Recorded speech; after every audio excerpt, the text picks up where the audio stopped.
Easy Explain on the Genealogy of Morals by Friedrich Nietzsche, third essay, sections 23 through 28.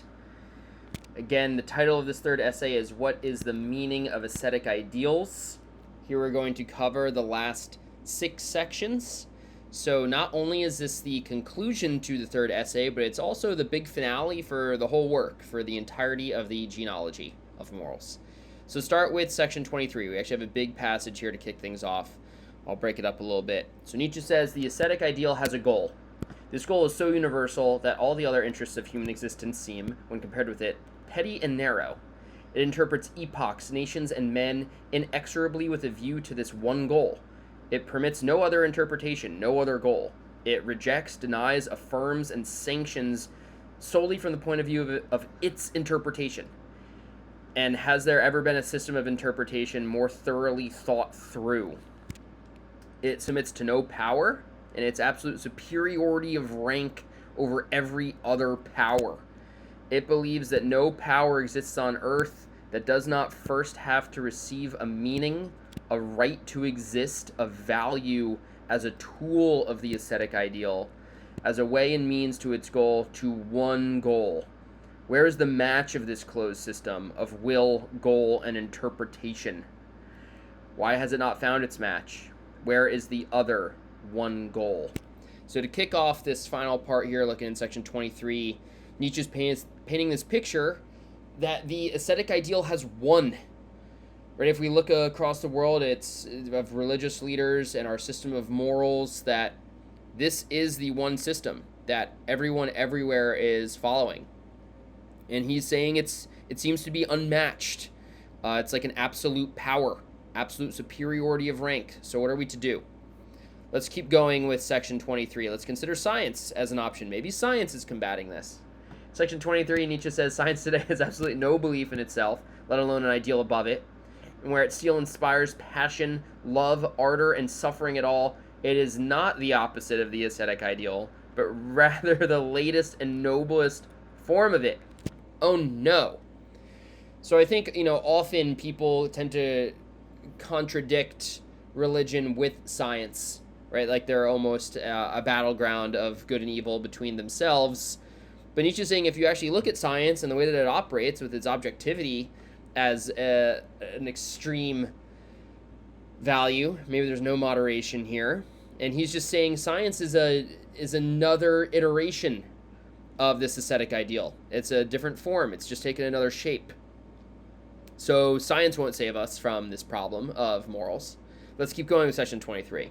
Nietzsche says, where it is not the latest expression of the ascetic ideal, and the exceptions are too rare, noble, and atypical to refute the general proposition, science today is a hiding place for every kind of discontent, disbelief, gnawing worm, bad conscience. There it is again. It is the unrest of the lack of ideals, the suffering from the lack of any great love, the discontent in the face of involuntary contentment.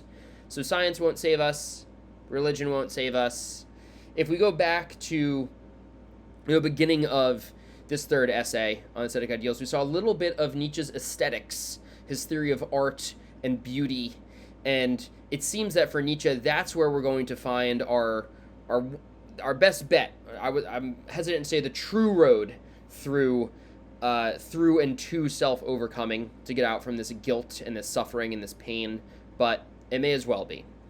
To jump to section 24, small bit of a conclusion here, right? Maybe it's a conclusion for his thoughts, at least here in the third essay. Maybe it's not the big finale for the whole work yet, but Nietzsche says, the will to truth requires a critique. Let's define our own task. The value of truth must for once be experimentally called into question. So this is kind of what Nietzsche's been getting after from the start. Or maybe this is a conclusion for the entire work. Let's adapt it for that.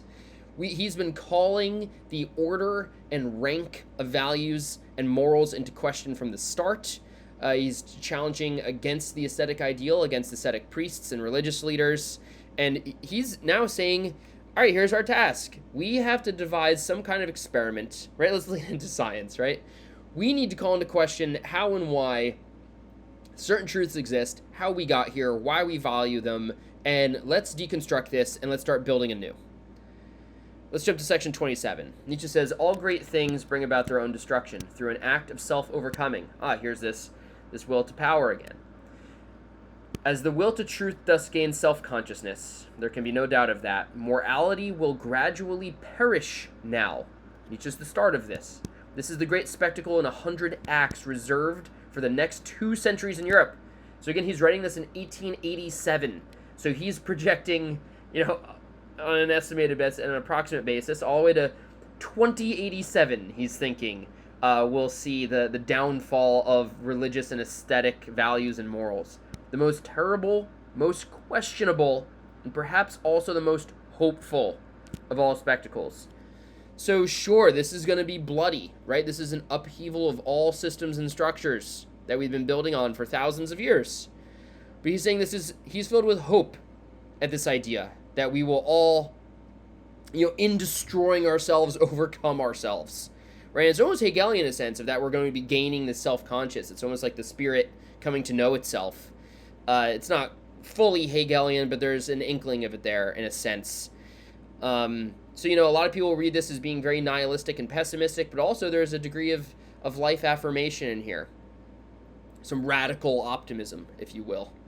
And finally, the finale in section 28, we're going to come full circle here. We'll see something here at the very end that we saw earlier. Nietzsche says we can no longer conceal from ourselves what is expressed by all that willing, which has taken its direction from the aesthetic ideal. This hatred of the human and even more of the animal, even the animal aspects of ourselves, and more so of the material, this horror of the senses, of reason itself, this fear of happiness and beauty, this longing to get away from all appearance, change, becoming, death, wishing, from longing itself, a longing to get away from longing itself. All this means, let us dare to grasp it, a will to nothingness, an aversion to life, a rebellion against the most fundamental presuppositions of life. But it is and remains a will, the will to power here. And to repeat in conclusion what I said at the beginning, what I said at the very beginning of this third essay, man would rather will nothingness than not will. So again, we're driven to this idea of inflicting self-sacrifice, suffering, pain, just abhorring ourselves into this ascetic ideal, then not acting on our will to power, right? Then not finding a way to affirm our own existence, our own life. But there is a way out of this, right? We can self-overcome this. The first step here is to become aware of it, right? To take Nietzsche's philosophy, his criticisms, right? And build on them and work with them.